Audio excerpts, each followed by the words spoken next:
V 70. rokoch sa automobilový svet začal dramaticky meniť. Mestá sa zaplňali autami, benzín zdražoval a ľudia čoraz viac hľadali niečo malé, úsporné a praktické. Práve v tomto období prišiel taliansky Fiat s modelom, ktorý výrazne posunul kategóriu malých aut na novú úroveň. Fiat 127. Predstavili ho v roku 1971 ako nástupcu zastaraného modelu 850. Bol to okamžitý úspech.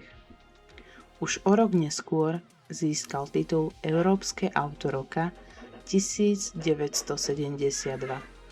Počas dlhých rokov výroby sa z neho stalo jedno z najpredávanejších vozidiel v Európe. Ak spočítame všetky kusy vyrobené nielen v Taliansku, ale aj v licencii po celom svete, dostaneme sa na číslo cez 5 miliónov kusov. V tomto videu sa pozrieme na jeho vývoj, generácie, techniku a verzie, o ktorých ste možno ani netušili. Koncom 60. rokov Fiat nutne potreboval modernú náhradu za Fiat 850, ktorý mal ešte motor vzadu. Za vývojom novinky stal legendárny inžinier Dante Giacosa. Ten už mal skúsenosti s koncepciou všetko vpredu z modelu 128 a túto filozofiu postupne zdokonaľoval aj na menších autách. Cieľ bol jasný. Čo najlepšie využiť priestor. Giacosa dokázal maximalizovať vnútorný objem tak, že väčšina priestoru bola určená pre posádku a batožinu, zatiaľ čo technika zabrala minimum. Výsledkom bola hranatá, ale mimoriadne efektívna karoséria. Pri dĺžke len okolo 3,6 metra a hmotnosti približne 700 kg to bolo ideálne mestské auto. Keď sa Fiat 127 v apríli 1971 objavil na trhu, bol dostupný len ako dvojdverový sedan. Prvé verzie nemali výklopné zadné sklo, kufor sa otváral len malým vekom pod oknom. Pod kapotou pracoval štvorvalec s objemom 903 kubických centimetrov a rozvodom OHV. Ponúkal výkon okolo 45 až 47 koní, čo v tej dobe stačilo na maximálnu rýchlosť približne 140 km za hodinu. Tento motor bol tak vydarený, že ho Fiat v rôznych úpravách používal ešte 10 ročia. Veľkým plusom bol aj podvozok, vpredu moderné nezávislé zavesenie typu McPherson, ktoré zabezpečovalo stabilitu a istotu v zákrutách. Zadná náprava bola jednoduchšia, ale odolná a vhodná pre každodenné používanie. Prvá séria, vyrábaná do roku 1977, je dnes pre zberateľov najcennejšia. Spoznáte ju podľa chrómových nárazníkov a jednoduchého interiéru. Palubnú dosku často zdobila imitácia dreva. Zlom prišiel v roku 1972, keď Fiat pridal tretie dvere. Tým výrazne pomohol rozšíriť koncept hatchbacku v triede malých aut. Nastavil štandard, ktorý sa používa dodnes. V polovici 70. rokov patril Fiat 127 medzi najpredávanejšie autá v Európe. V roku 1977 prišiel facelift, známy ako séria 2. Auto dostalo modernejší dizajn, väčšie zadné okná a plastové prvky namiesto chrómu. Dôležitou novinkou bol motor s objemom 1049 kubických centimetrov s rozvodom OHC. Tento modernejší agregát, vyvinutý aj v spolupráci s brazílskou vetvou Fiatu, mal kultivovanejší chod a lepší výkon, čo sa hodilo najmä pri jazde mimo mesta. Posledná veľká modernizácia prišla v roku 1981. Tretia séria priniesla masívnejšie plastové nárazníky a modernejší interiér. Napriek tomu už dizajn prezrádzal svoj pôvod zo začiatku 70. rokov a konkurencia postupne silnela. Výroba v Taliansku skončila v roku 1983, keď ho nahradil nový model Uno. Fiat 127 však nezmizol. Pod názvom Unificata sa k nám dovážali autá z Južnej Ameriky až do roku 1987. Išlo o kombináciu európskej a brazílskej verzie. Bol skutočne globálnym autom. V Španielsku ho vyrábal Seat a ponúkol aj 5-dverovú verziu. V Brazílii vznikol model 147, ktorý sa stal prvým masovo vyrábaným autom jazdiacim na čistý etanol.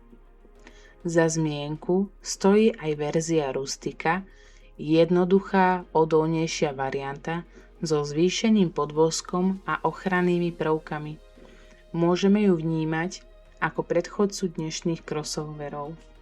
Samozrejme, ako každé auto, aj Fiat 127 mal svoje slabé miesta. Najväčším problémom všetkých Fiatov v tej dobe bola korózia. Antikorózna ochrana bola slabá. Medzi kritické miesta patrili hlavne podbehy, podlaha, lemy blatníkov a okolie nádrže. Motor s objemom 903 kubických centimetrov je spoľahlivý, ale treba si dať pozor na vyťahanú rozvodovú reťaz, prehrievanie pri zanedbanej údržbe a únik oleja. Pri prevodovke si treba všímať opotrebované synchróny a veľké vôle v radení. 127 sa nevyhli ani problémy s elektronikou, ako slabšie dobíjanie alternátora a problémy s uzemnením. Interiér a diely sú z krehkých plastov a karosárske diely sú ťažšie dostupné. Kúpa Fiatu 127 je dnes jedna z najdostupnejších ciest k štýlovému veteránu. Treba však počítať s tým, že ide o auto, ktoré si vyžaduje starostlivosť. Ideálne aj schopnosť niečo si opraviť svojpomocne. Ceny sa líšia podľa stavu, ale použiteľné kusy sa zvyčajne pohybujú približne od 3 do 10 000 eur. Pričom zachovalé originálne exempláre môžu byť ešte drahšie. Fiat 127 bol jednoduchý, praktický a cenovo dostupný automobil, ktorý presne vystihol potreby svojej doby. Pomohol definovať kategóriu malých mestských aut a stal sa jedným z najúspešnejších modelov v histórii značky Fiat. Aj dnes ho mnohí fanúšikovia považujú za jeden z najdôležitejších talianskych automobilov 70. rokov. Fiat nezabudol ani na vodičov, ktorí od malého auta očakávali viac než len presun z bodu A do bodu B. Koncom 70. rokov preto prišla športovejšia verzia, ktorá mala ukázať, že aj dostupný hatchback môže ponúknuť radosť z jazdy. V roku 1978 bol predstavený model 127 Šport. Oproti bežným verziám priniesol nielen vizuálne odlíšenie, ale najmä technické zmeny. Pod kapotou pracoval motor s objemom 1049 cm3 a výkonom približne 70 koní. V kombinácii s hmotnosťou okolo 800 kg to znamenalo citeľne živší prejav, lepšie zrýchlenie a väčšiu ochotu auta reagovať na pokyny vodiča. Dôležitou súčasťou zmien bol aj podvozok. Tuhšie odpruženie a celkovo pevnejšie naladenie zlepšili stabilitu v zákrutách a dodali autu istejší prejav pri dynamickej jazde. Fiat 127 Šport tak nepôsobil len rýchlejšie na papieri, ale aj v reálnych podmienkach. Neskôr pribudla aj výkonnejšia verzia s motorom 1,3 litra, ktorý ponúkal približne 75 koní. V kombinácii s 5-stupňovou manuálnou prevodovkou išlo o veľmi zaujímavý balík, ktorý dokázal držať tempo aj s väčšími a výkonnejšími autami, najmä na kratších a technickejších trasách. Práve tieto vlastnosti predurčili Fiat 127 na využitie v motoršporte. Aj keď nikdy nevznikol ako továrenský špeciál pre najvyššie kategórie, prirodzene si našiel cestu na pretekárske trate. Objavoval sa najmä v amatérskych rally, regionálnych súťažiach a pretekoch do vrchu naprieč Európou. Pre mnohých jazdcov bol Fiat 127 prvým krokom do sveta pretekania. Bol cenovo dostupný, mechanicky jednoduchý a relatívne ľahko opraviteľný. To umožňovalo jeho úpravy podľa individuálnych potrieb. Od základných podvozkových úprav až po výraznejšie zásahy do motora. Verzia 127 Šport bola pritom najčastejším základom pre takéto prestavby. Vďaka lepšiemu výkonu a jazdným vlastnostiam poskytovala vhodný základ pre súťažné nasadenie, najmä v nižších triedach, kde rozhodovala skôr obratnosť a schopnosť vodiča než absolútny výkon. V porovnaní s profesionálnymi rally vozidlami tej doby, ako napríklad Lancia Stratos alebo Fiat 131 Abarth, bol Fiat 127 výrazne jednoduchší a menej výkonný. Napriek tomu dokázal byť na úzkych a technických tratiach prekvapivo efektívny. Jeho význam v motoršporte preto nespočíva v počte víťazstiev na svetovej úrovni, ale v dostupnosti. Fiat 127 otvoril dvere do pretekania širokej skupine ľudí, ktorí by si inak účasť v motoršporte nemohli dovoliť. Aj vďaka tomu si dodnes drží povesť auta, ktoré síce nebolo ikonou profesionálnych pretekov, ale zohralo dôležitú úlohu pri formovaní motoristickej kultúry a výchove nových jazdcov. Hodnotenie. Fiat 127 je auto, ktoré mnohí vnímajú ako ikonický príklad jednoduchého a praktického mestského vozidla 70. rokov. Poďme si ho ohodnotiť podľa hlavných kritérií. Bodovať budeme od 0 do 100 bodov. Design. Fiat 127 je typický pre 70. roky. Hranatý, funkčný, s dôrazom na maximálne využitie priestoru. Karoséria je kompaktná, no interiér a batožinový priestor boli mimoriadne efektívne. Prvé série pôsobia dnes nostalgicky a štýlovo, športové verzie Šport pridali trochu vizuálnej dynamiky. Nie je to auto, ktoré by zlomilo dizajnerské trendy, jeho sila je v praktickosti. Avšak body navyše mu pridávame za to, že vyšlapala cestu pre vtedy moderné hatchbacky. 85 bodov. Jazdné vlastnosti. Fiat 127 prekvapí obratnosťou. Predný náhon a moderné zavesenie vpredu zaisťovali stabilitu a istotu v zákrutách. Auto bolo ideálne pre mesto a úzke cesty, nízka hmotnosť zlepšovala ovládateľnosť. Na diaľnici alebo pri vyšších rýchlostiach sa však prejavila obmedzená sila motora a jednoduchá zadná náprava, ktorá občas znižovala komfort. Napriek tomu bolo jazdenie veľmi príjemné a pre svoju kategóriu nadpriemerné. 90 bodov. Športová kariéra. Fiat 127 nikdy nebol továrenským rally špeciálom. Našiel si však miesto v amatérskych rally, pretekoch do vrchu a regionálnych súťažiach po celej Európe.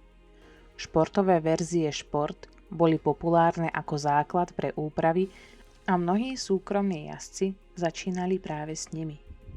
V porovnaní s vozidlami ako Lancia Stratos alebo Fiat 131 Abarth síce nevyhrával medzinárodné šampionáty, ale jeho význam spočíval v tom, že otvoril dvere do motoršportu širokému okruhu nadšencov. 59 bodov. Cena pre zberateľov. Fiat 127 je dnes relatívne dostupný veterán. Použiteľné kusy sa pohybujú okolo 3000 až 10 000 eur. Športovejšie a zachovalé exempláre môžu byť drahšie. Záujem o malé klasiky rastie, takže pre zberateľov ide o dobrú vstupnú voľbu. Na druhej strane, korózia a stav niektorých dielov znižujú počet skutočne kvalitných exemplárov. 70 bodov. Výbava. Fiat 127 ponúka len základné vybavenie, ktoré stačilo na každodennú prevádzku. Interiér bol jednoduchý, diely z lacných plastov, komfort minimálny. Neskoršie série mali drobné vylepšenia, no stále išlo o veľmi praktické auto bez zbytočných doplnkov.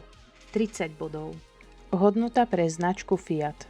Tu je Fiat 127 absolútny víťaz. Model predával milióny kusov, získal titul Európske auto roka 1972 a definoval kategóriu malých hatchbackov. Nadviazal na úspech modelu 128 a pripravil pôdu pre Fiat Uno. Pre značku mal strategický význam a dodnes je považovaný za jeden z najdôležitejších talianskych modelov svojej doby. 90 bodov. Výber motorov a prevodoviek. Fiat 127 ponúkal jednoduchú, ale spoľahlivú paletu motorov a prevodoviek. Základ tvoril benzínový štvorválec 903 cm3, neskôr pribudli motory 1049 cm3 a 1,3 litra s vyšším výkonom a kultivovanejším chodom.